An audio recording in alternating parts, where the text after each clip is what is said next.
Welcome to In Pursuit of Truth. This is your host, Sir Patrick Mack. We are back once more with another week of pursuity goodness, and we're starting it off with the arrest of a celebrity chef. Looks guilty to me, but we will presume your innocence for now. I'm on the Daily Mail. Police swarm Jimmy Kimmel's beach house and arrest chef pal Adam Perry Lang after cops received threats about explosives in the home. Chef Adam Perry Lang has been arrested at Jimmy Kimmel's beach house after cops received a report of explosives. Lang had been charged felony charges of making criminal threats after cops swarmed the late-night host, Hermosa Beach, California. I'm assuming they mean to say home. Just before midnight on Saturday. Kimmel's friend Lang was believed to be staying in the property at the time. It was not known what led to the bizarre situation, but it was initially thought to have been swatting, according to TMZ. And I guess swatting is a prank where you call the SWAT team on somebody saying that they have something in the house, and then of course they got to send a SWAT team over. Sounds like a really sophomoric prank. However, an officer with the Hermosa Beach Police says that it is not considered to be a case of the dangerous prank. Here's a picture of the home here. And here's a picture of Lang with Kimmel and his wife. There is reason we arrested him, being Lang. There is evidence detectives are now processing, an unnamed officer told TMZ. The male that called 911 was absolutely not Adam Perry Lang. Lang's lawyer, Glenn T. Jonas, said, Mr. Lang will be cleared of any wrongdoing. He was fast asleep with his ringer off. He immediately cooperated once he was notified of the commotion. Police allegedly were dispatched due to a 911 call from a male in the residence claiming to have assaulted a girlfriend with a rifle and to be in possession of two explosives. Kimmel and his wife, Molly McNerney, were not at the home as it is not the Kimmel's family's primary residence. Police instead spent several hours trying to make contact with Lang, who was allegedly asleep. And there is Lang once again in the kitchen. During this time, nearby homes were evacuated and helicopters and a drone appeared on the scene. Nearby homes were evacuated. The police were eventually able to make telephone contact with the male who ultimately agreed to exit the residence, and Lang exited the residence to be taken into police custody. Jimmy Kimmel was able to bail Lang out at the Hermosa Beach Police Department on Sunday around noon for $50,000, but police reportedly haven't cleared Lang formally. Lang is one of the 9 celebrity chef friends who catered Kimmel's Oscar after party in 2018. No explosives or weapons were found inside the house, and police say no one was injured. Okay, so this is a pretty crazy story. Now, his lawyer is saying it definitely was not him who called him. Maybe it was not. And the police, they haven't disputed it either way. We don't know exactly who made the call. But when they got there, they decided to go ahead and take Lang into custody anyway. Now, it might be just a formality because of the prank and because the only person they can kind of link anything to is him at the moment. And maybe it's just, like I said, a formality. But who knows? But let's talk a little bit about this Adam Perry Lang. Now, Adam Perry Lang has a pretty extensive resume. He's mostly a barbecue guy, although he is a trained chef. That seems to be his focus on meat and things like that. But he cut his teeth with Daisy Mae's Barbecue in New York, and now he owns this APL. Can't imagine what that stands for. I guess we'll have to ask Adam Perry Lang. But this restaurant here is on Hollywood and Vine, 1680 in Los Angeles. This is a prime piece of real estate, and I remember this restaurant. You're gonna have to do really well if you want to stay in that area of real estate, especially in Los Angeles. So he obviously does really well. Now, I'm not exactly sure how he ended up meeting with Jimmy Kimmel, but he was selling barbecue in the back of Jimmy Kimmel's lot for a long, long time. He still may up until the arrest, of course, but that was a fairly recent thing. So this guy cut his teeth doing a lot of barbecuing and also seems to be a chef to the stars. Now, let me take you away from Adam Perry Lang for just a second. I want to talk about the Dersh being Alan Dershowitz. And a big thanks to the Missing Link on Twitter, who sent me a great couple of companion articles that we are going to use today, because you were thinking exactly what I was thinking and you saved me about 30 minutes of research. So thank you so much to the Missing Link on Twitter. We are on abovethelaw.com. This is from October 2015. What are we doing talking about Alan Dershowitz? Well, this was in regards to Alan Dershowitz's deposition in regards to this case of Jeffrey Epstein, who was his client, and Virginia Roberts. And if you don't remember, this was all talking about Epstein Island and all the different underage activities that were going on this island. We're not going to go way into the Dersh today, but we are going to talk a little bit about it. This particular article, which I'll leave down below, was kind of parsing a little bit from this interview and Dershowitz's deposition. And a lot of that is important, but I want to take you down here and let's go right here.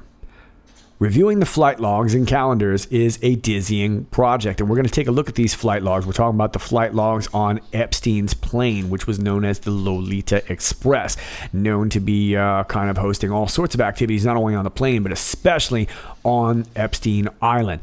There are details hidden in scribbles. Does a log entry read AD, possibly referring to Alan Dershowitz? How long can the pen stroke be before it becomes AP? For Adam Perry Lang, the chef who often traveled with Jeffrey Epstein. So, chef to the stars, Adam Perry Lang, palling around with known pedophile Jeffrey Epstein. Now, that does not make Perry Lang a pedophile.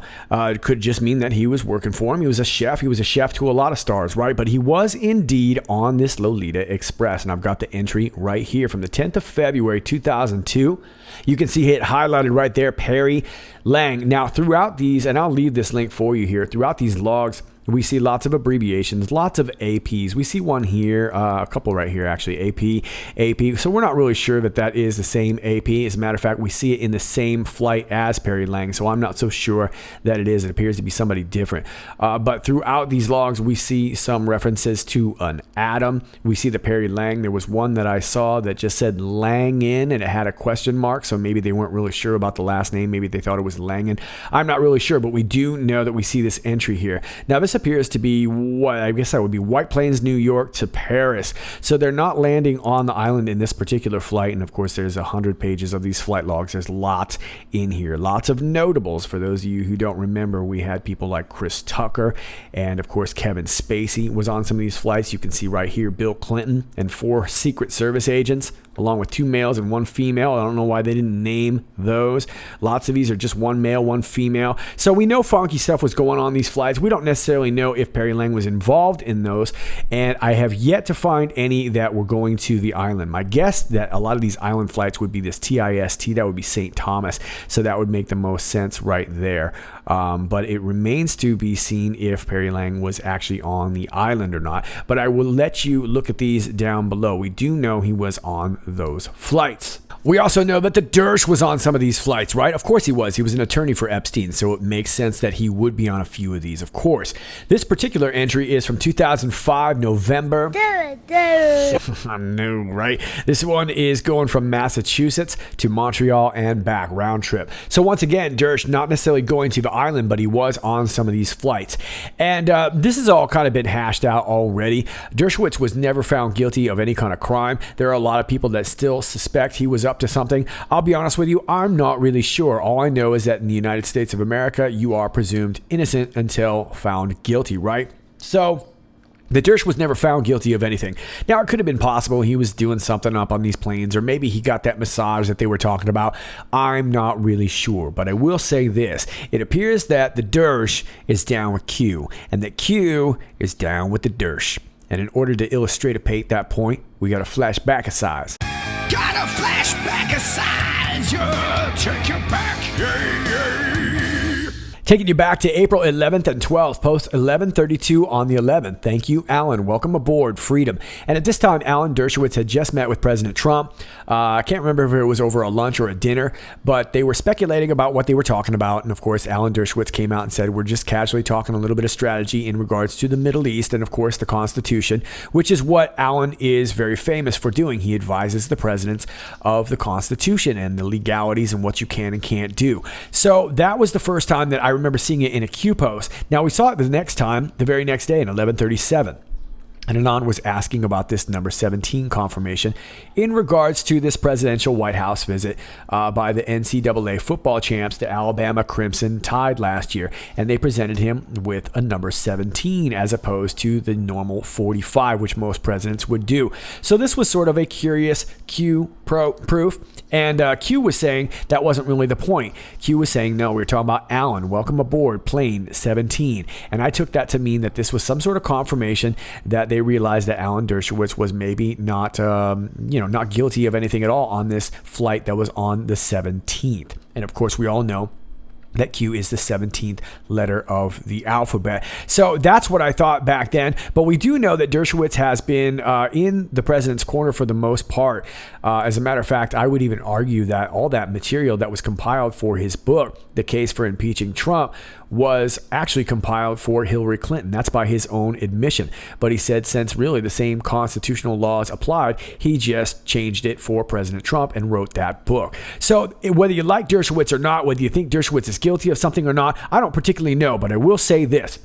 He has maintained really, really neutral when it comes to the Constitution, and you have to appreciate that. He has spoken out for Trump in a time where it's been really, really unpopular for him to do so. Now, let me take you back a few weeks to earlier this month when Dershowitz was on Fox, and hear what he has to say. You know, there was a big investigation. The Miami Herald just did it, and of course your name came up about possible accusations of dealing with women who were underage. Totally made up. Look, as to the first woman who accused me, her own lawyer admitted in front of witnesses that she was wrong, just wrong, that I couldn't have been in the places.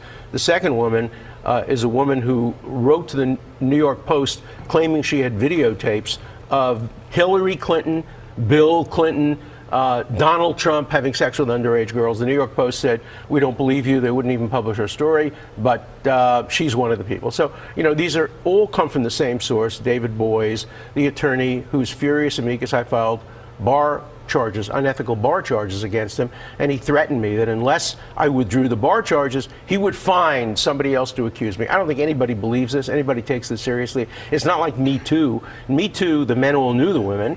I never met these people. They're total strangers to me, and I'm looking for an opportunity. I'm looking for a trial. Let's have a hearing.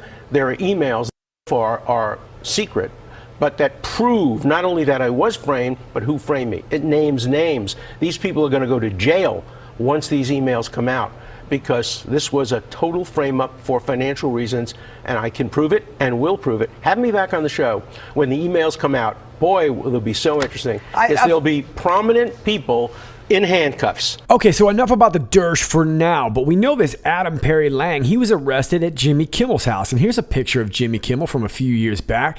And hey, look at this. Looks like a good looking crew. Look at this guy over here on the right. Who's this handsome fella over here? None other but one Frank Giustra. Exactly, the same Frank Giustra who found himself at the center of the Uranium One scandal. He was a major Clinton donor. As a matter of fact, down here, let's read a little bit about him. CEO of the Fiore Group, a private firm managing a broad portfolio of private equity investments and companies specializing in food and lifestyle, art, and entertainment. Hey, that'd be perfect for Adam Perry Lang, and has a proven track record in financing and building natural resource companies. Mr. Giustra's entrepreneurial success includes founding Lionsgate Entertainment, now one of the world's largest independent film companies. Okay, so here is a big up in Hollywood with Lionsgate. He is also a mining magnate and sort of a quote-unquote philanthropist, right? Now, I want to point you out down here. In 2007, Mr. Giustra and former President Bill Clinton launched the Clinton-Giustra Enterprise Partnership, recently renamed as Elevate Social Business. Elevate is a social business builder that brings entrepreneurial solutions to global poverty and operates enterprises in Colombia, El Salvador, Haiti, and Indonesia. Nice. That's exactly where the Clintons want to be. So it seems like whenever we have a country with a whole bunch of displaced children, we find ourselves more connections to the Clintons. And it looks like the Giustra Foundation is very similar. This is off the GiustraFoundation.org. They are referencing this ELPITA home for refugees. And ELPITA is a separate group over here. Association of Friends of Children with Cancer, another humanitarian group. And we've talked a lot about these humanitarian groups over the past year. Now, this particular IPOT home was built in northern, looks like Thessaloniki, which is northern Greece.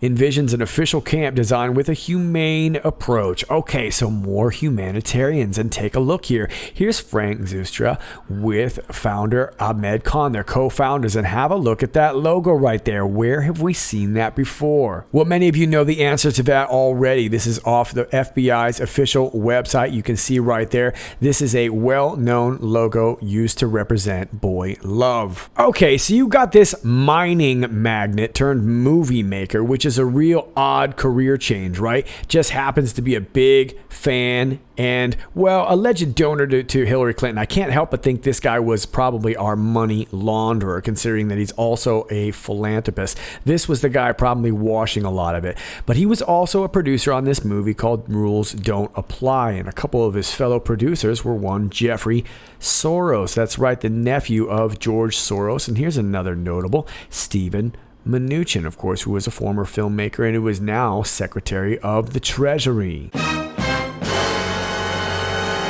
I would also like to point out that Frank Giustra used to own a company called 222 Pizza Express, and I think that's been now sold to Teneo, and the owner of Teneo, of course, is a whole different video. But 222 Pizza Express, and I remember that these Hollywood actors, Corey Haim and Corey Feldman, used to make these jokes about 222 and how people would never understand the significance of that. So just a little food for thought. So why is all this relevant now? I'm not so sure, other than the fact that we have this celebrity chef arrested at a very strange place. Now, none of this has to do with pedophilia, but we're starting to see hints of pedophilia connections, right?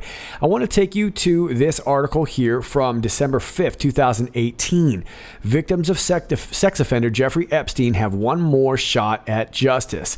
They were denied their day in court again, but women who say they were victimized by politically connected convicted sex offender Jeffrey Epstein have one more chance at justice, a case that could potentially put the multi-millionaire back behind bars. Some of Epstein's accusers had been expected to take the witness stand in Florida this week at a defamation trial that was brought against Epstein by Bradley Edwards, a lawyer for some of the victims. The case settled Tuesday morning with Epstein issuing an apology to Edwards and paying him an undisclosed sum of money.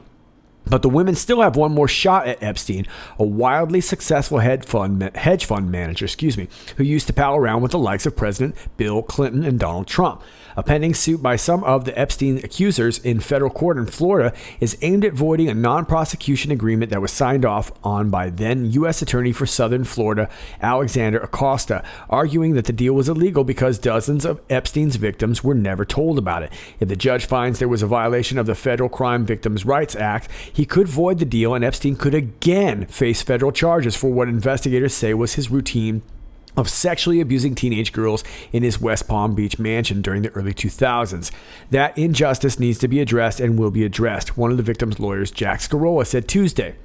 There is no justification for the broad scope of immunity that was granted. The victim's fight has been a long one. The suit was first filed in Miami federal court in July of 2008, shortly after Epstein pleaded guilty to a state court charges of soliciting a minor. Okay, so this is interesting stuff. We might have some more cases coming out. And keep in mind that Epstein actually was working. He made a plea deal, and that was so that he could get a lesser sentence. So who knows what happens if all this opens back up. It goes on to say here, the filing sought to make sure a federal investigation into the financier didn't end without his victims being consulted.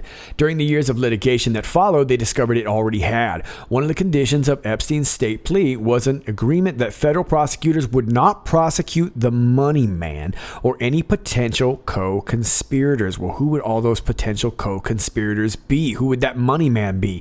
The people who recruited high school girls for his thrice daily massages. My goodness. The secret agreement also required Epstein to register as a sex offender and to provide compensation to approximately 40 girls who he had sexually abused, the victim's lawyer said in a court papers.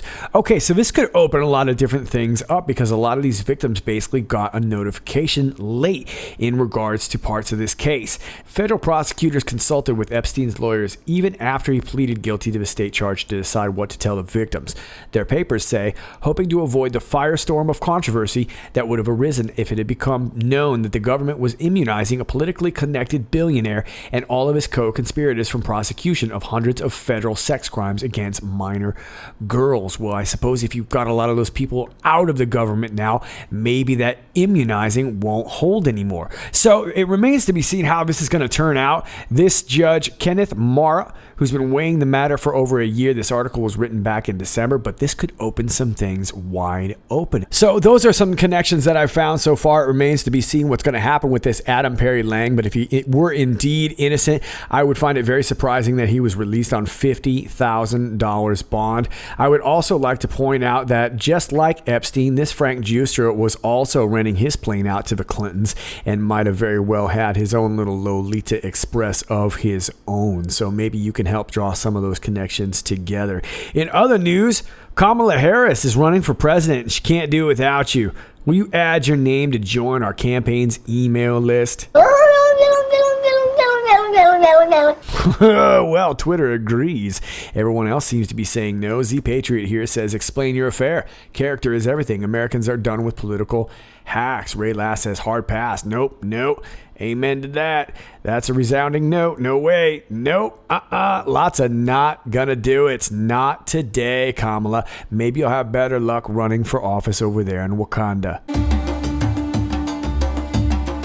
Finally, let me leave you with this. Speaker Pelosi finally given the invite to the POTUS. Here is the letter right here. Dear Mr. President, when I wrote to you on January 23rd, I stated that we should work together to find a mutually agreeable date when government has reopened to schedule this year's State of the Union address. In our conversation today, we agreed on February 5th.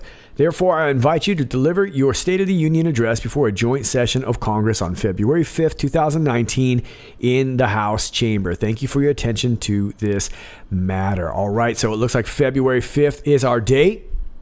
And here is the response from POTUS. Dear Madam Speaker, thank you for your letter inviting me to deliver the State of the Union address before a joint session of Congress on Tuesday, February 5th, 2019.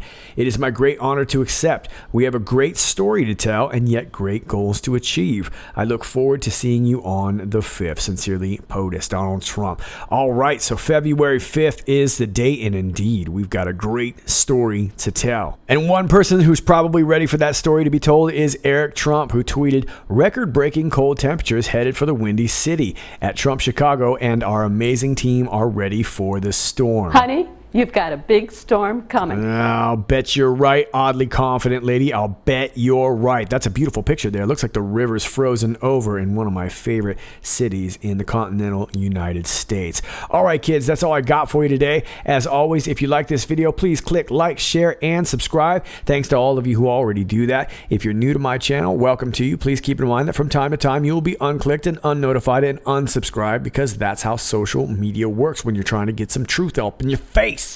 All right, all my links are down below. Gab, BitChute, Brighteon.com.